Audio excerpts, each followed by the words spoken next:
മന്ത്രി വീണ ജോർജ് രാജിവെക്കണോ? വയ്ക്കുന്നതാണ് അതിൻ്റെ ഭംഗി. എന്തിന്? In the fitness of things. അതിന് ധാർമ്മിക ഉത്തരവാദിത്വം എന്ന് പറയും. ധാർമ്മികവും ഡയറക്റ്റായിട്ടുള്ള റെസ്പോൺസിബിലിറ്റിയുണ്ട്. ഈ ആരോഗ്യരംഗം എത്രയോ കാലമായിട്ട് കുത്തഴിഞ്ഞ് കിടക്കുകയാണ്. അസാമാന്യമായ പോരായ്മകൾ. ഈ പോരായ്മകൾ കുറച്ച് ദിവസം കഴിയുമ്പോൾ ജനങ്ങൾക്ക് അതൊരു ന്യൂ നോർമലായിട്ട് അനുഭവപ്പെടും. എൻ്റെ ചെറുപ്പത്തിൽ എനിക്ക് ഓർമ്മയുണ്ട്, എൻ്റെ നാട്ടിൽ ചെറിയൊരു ആശുപത്രി ഉണ്ടായിരുന്നു, ഗവൺമെൻറ് ആശുപത്രി. അത്യാവശ്യം പ്രസവമൊക്കെ നടക്കും കേട്ടോ. അങ്ങനെയുള്ള അവിടെ ചീട്ടെഴുതാനുള്ള കടലാസ് നമ്മൾ കൊണ്ടുപോകണം. അതാണ്. ഡോക്ടറുടെ കയ്യിൽ കടലാസില്ല. പുള്ളി എത്ര കടലാസ് എന്ന് വിചാരിച്ച് കൊണ്ടുവരും, പോക്കറ്റിൽ നിന്ന് കാശ് മുടക്കി അത് കീറി അതിൽ വേണം മരുന്ന് എഴുതി കൊടുക്കാൻ. പിന്നെ ഈ രോഗിക്കൊരു നമ്പർ ഒക്കെ ഉണ്ടാവുമല്ലോ, OP ടിക്കറ്റ് നമ്പർ, അതൊക്കെ എഴുതാനൊക്കെ ആയിട്ട് ചീട്ട് എന്ന് പറയുന്ന സാധനം ഇപ്പോഴും ആശുപത്രിയിൽ ചീട്ടെന്നാണ് പറയുന്നത്. ഈ ചീട്ട് എഴുതാനുള്ള കടലാസ് രോഗി കൊണ്ടുവരണം എന്നാക്കി. അന്ന് this was in 1967 or so. അന്ന് ഈ ചീട്ടെഴുതാൻ കടലാസില്ല എന്ന് പറയുന്നത് വലിയ നാണക്കേടല്ലേ? വലിയ നാണക്കേടാണ്. അതിലൂടെ കടന്നു പിന്നെ ഈ കടലാസുമായിട്ട് ആശുപത്രിയിൽ പോകുന്നത് ഒരു നോർമൽ കാര്യമായിട്ട് മാറി. ഇപ്പം എങ്ങനെയാണ് ഇതിൻ്റെ പരിപാടി എന്ന് എനിക്കറിയില്ല. എറണാകുളം ജനറൽ ആശുപത്രിയുടെ മുമ്പിലൊക്കെ കടലാസും പിന്നെ എന്തോ കാരുണ്യ ഫോം ഫില്ല് ചെയ്യാനുള്ള ആൾക്കാരൊക്കെ ഇരിക്കുന്നത്. കടലാസൊന്നും വേണ്ട. അവിടെ പോയി ഞാനിന്നാൾ ഈ പൂച്ച കടിച്ചപ്പോൾ കുത്തിവെക്കാൻ വേണ്ടി പോയിരുന്നു. അവിടെ പോയി നമ്മൾ 2 രൂപ 5 രൂപയുടെ ടോക്കൺ എടുത്തു കഴിഞ്ഞാൽ ബുക്ക് ഒരു ഫയലാണ് തരുന്നത്. ഒക്കെ മാറിപ്പോയി. എറണാകുളം ജനറൽ ആശുപത്രി എറണാകുളം ജനറൽ ആശുപത്രിയില്ല. എറണാകുളം ജനറൽ ആശുപത്രി ഒരു എക്സെപ്ഷനാണ്. കേരളത്തിലെ നമ്പർ 1 ആശുപത്രികളിൽ ഒന്ന് എറണാകുളം ജനറൽ ആശുപത്രിയാണ്. അതൊരു എക്സെപ്ഷനാണ്. മെഡിക്കൽ കോളേജ് ആശുപത്രികളെക്കാൾ ഭേദമായിട്ട് നടക്കുന്നതാണ് എറണാകുളം ആശുപത്രി. ബാക്കിയുള്ള സ്ഥലത്ത് അങ്ങനെയല്ല. ഇവർ തന്നെ വീണ ജോർജ് തന്നെ കഴിഞ്ഞൊരു ദിവസം രഹസ്യമായിട്ട് മാസ്ക് ഒക്കെ വെച്ചിട്ട് ഒരു ആശുപത്രിയിൽ പോയിട്ട് ഈ മരുന്നുണ്ടോ എന്ന് ചോദിക്കുന്നു. അവരില്ല എന്ന് പറയുന്നു. ഇല്ലേ? എത്ര നാളായി ഇല്ല എന്നിട്ട്? എത്ര നാളായാലും എന്താ ഇപ്പം ഇല്ല എന്നവർ പറയുന്നു. പിന്നീട് മന്ത്രിയാണെന്ന് മനസ്സിലാക്കുന്നു. അവർ പരിശോധിക്കുന്നു, മരുന്നില്ല. മെഡിക്കൽ കോർപ്പറേഷൻ എന്ന് പറഞ്ഞിട്ടൊരു സാധനമുണ്ടല്ലോ, എന്താ മരുന്ന് മേടിക്കാനുള്ളൊരു കോർപ്പറേഷൻ. മരുന്ന് മേടിക്കാൻ കോർപ്പറേഷൻ എന്തിനാണെന്ന് എനിക്ക് മനസ്സിലാവുന്നുണ്ട്. പക്ഷേ ഒരു കോർപ്പറേഷനുണ്ട് നമുക്ക്. അവർ മരുന്ന് മേടിച്ച് 1000 കോടി രൂപ കടമാണ് എന്ന് പറയുന്നു. കാശ് കൊടുക്കുന്നില്ല. മരുന്ന് കമ്പനിക്കാർ മരുന്ന് തരുന്നില്ല. ഈ ഉപകരണങ്ങളൊക്കെ ഇല്ല എന്ന് പറഞ്ഞാൽ അവർക്കൊക്കെ കാശ് കൊടുക്കാനുണ്ട്. തൊട്ടതിനും പിടിച്ചതിനും ഒക്കെ കാശ് കൊടുക്കാനുണ്ട്. എന്നിട്ട് ഫ്രഷായിട്ട് ഒരാളിനെ ഹൈദരാബാദിൽ കണ്ടുപിടിച്ചിട്ട് അവിടെ നിന്ന് ഫ്ലൈറ്റിൽ കൊണ്ടുവന്നിട്ടാണ് ഡോക്ടർ ഹാരിസിൻ്റെ പ്രശ്നം തീർത്തത്. അപ്പോഴാണ് അങ്ങേര് ചോദിച്ചത്, ഇതിപ്പോൾ എങ്ങനെ സാധിക്കുന്നു? ഞാൻ ഫ്ലൈറ്റിലൊന്നും കൊണ്ടുവരാൻ പറഞ്ഞില്ല. ഇത് സമയത്ത് കൊണ്ടുവരുന്നത് ഫ്ലൈറ്റും വേണ്ട, ഒന്നും വേണ്ട, പാർസൽ സർവീസിലിങ്ങ് വന്നോളും. ബട്ട് അത് ചെയ്തില്ല. ഒരു ഇഷ്യൂ ആയി കഴിഞ്ഞപ്പോൾ ഫ്ലൈറ്റിൽ കൊണ്ടുവരുന്നു. ഇതെല്ലാം ഇനെഫിഷ്യൻസിയാണ് കാണിക്കുന്നത്. ഇതിന് മുമ്പുണ്ടായിരുന്ന ആരോഗ്യമന്ത്രി ഉണ്ടല്ലോ, ശൈലജ, അവർ രക്ഷപ്പെട്ടത് ഒരു 40% പ്രൊപ്പഗാൻഡയായിരുന്നു. അവർക്ക് 2 എമർജൻസി വീണ് കിട്ടി. ഒന്ന് നിപ്പ, മറ്റൊന്ന് കൊറോണ. ഇപ്പോൾ ഞാനതിനെ കൊറോണ തന്നെ, ശരിക്കും പറഞ്ഞാൽ വുഹാൻ വൈറസ് എന്ന് വിളിക്കാൻ പറഞ്ഞു. ഈ 2 ഓപ്പർച്യൂണിറ്റി വീണ് കിട്ടിയപ്പോൾ ഈ ഒരുപാട് കണ്ടെയ്ൻമെൻറ്റ് സോൺ, അത് കംപ്ലീറ്റ് കേരളം അങ്ങ് നിശ്ചലമായി. വേറെ ഒരു തലവേദനയില്ല. ആകെ ഉള്ളത് ഈ 437 കൊറോണ രോഗികളെ അവിടെ ഇവിടെ ഫസ്റ്റ് ലൈൻ ട്രീറ്റ്മെൻറ്റ് സെൻറ്റർ അത് ഇതെന്ന് പറഞ്ഞാൽ അതൊരു എമർജൻസി ഓപ്പറേഷനാണ്. അതിന് ഇഷ്ടംപോലെ കാശുമുണ്ട്. കേന്ദ്രവും കൈയച്ച് കാശ് കൊടുക്കുന്നു. ആളുകളെല്ലാം പഞ്ചകുച്ച് മുടക്കി നിൽക്കുന്നു. കടകൾ പൂട്ടിയിട്ട് you are free to operate. ഇപ്പോഴും ഉണ്ടല്ലോ, രണ്ടാമതൊരു കൊറോണ വേവ് വന്നാൽ ഏറ്റവും അധികം സന്തോഷിക്കുന്ന ഈ രാഷ്ട്രീയ ഭരണകക്ഷികളായിരുന്നു. ഞാൻ പാർട്ടി ഭേദമില്ലാതെ പറയുകയാണ്. കാരണം ഒരു അടിയന്തരാവസ്ഥയാണ്. ജനങ്ങളൊക്കെ വാമൂടിക്കിട്ട് വീട്ടിലിരിക്കുന്നു. എല്ലാവരും പറഞ്ഞാൽ കേൾക്കുന്നു. പോലീസ് വന്നിട്ട് അവിടെ അടച്ചു ഇവിടെ അടച്ചു എന്നൊക്കെ പറയും. So she one.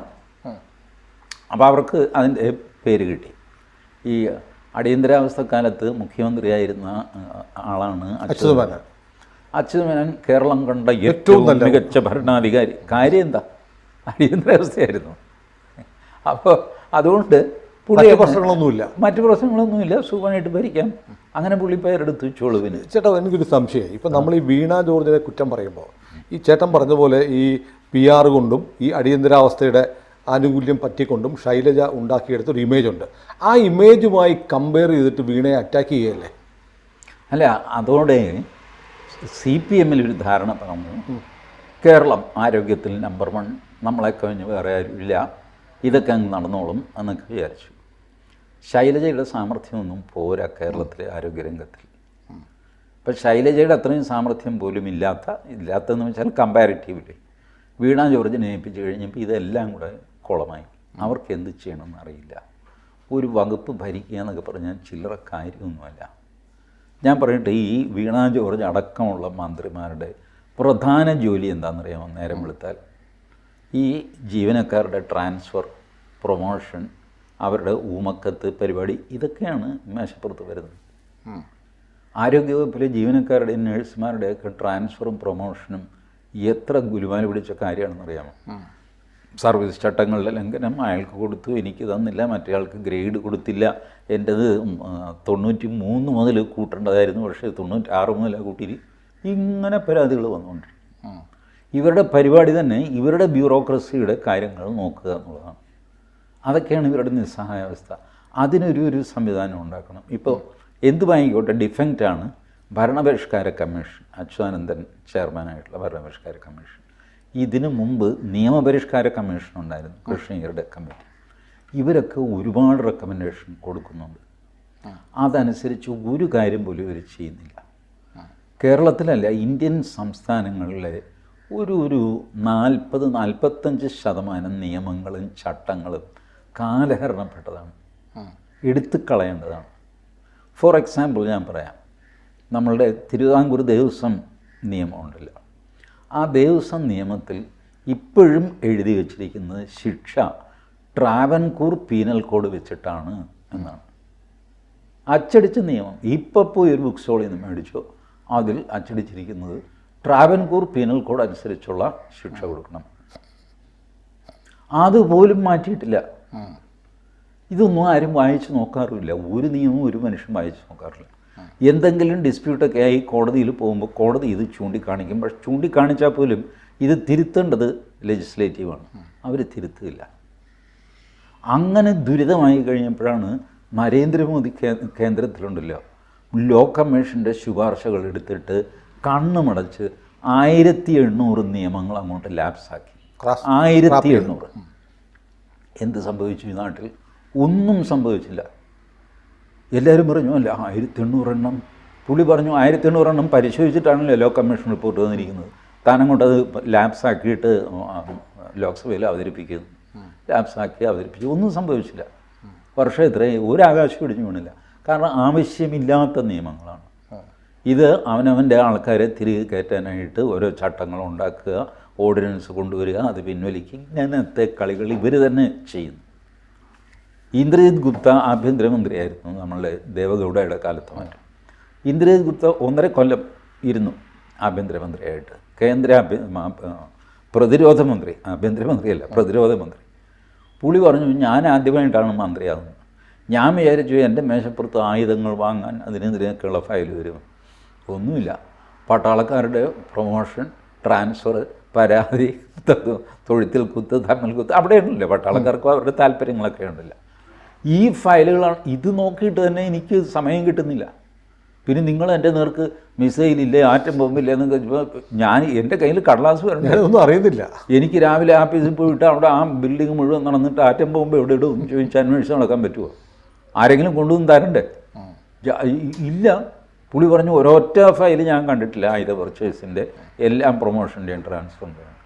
ഈ കളിയെ ഇതിന് മുകളിൽ കൂടെ പറക്കാൻ ഒരു സാമർഥ്യം വേണം.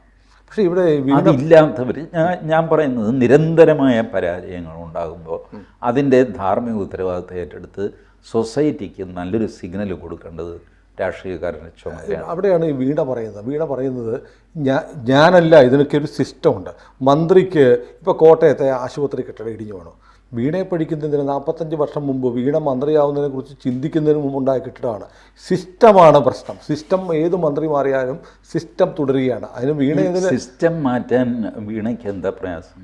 അതെങ്ങനെ മാറ്റാൻ പറ്റും? ഇത് മാറ്റാനായിട്ടാണ് നിങ്ങളെ തിരഞ്ഞെടുത്ത് വിട്ടിരിക്കുന്നത്. ഞാൻ ചോദിക്കട്ടെ, വീണയുടെ ആവശ്യം എന്താ?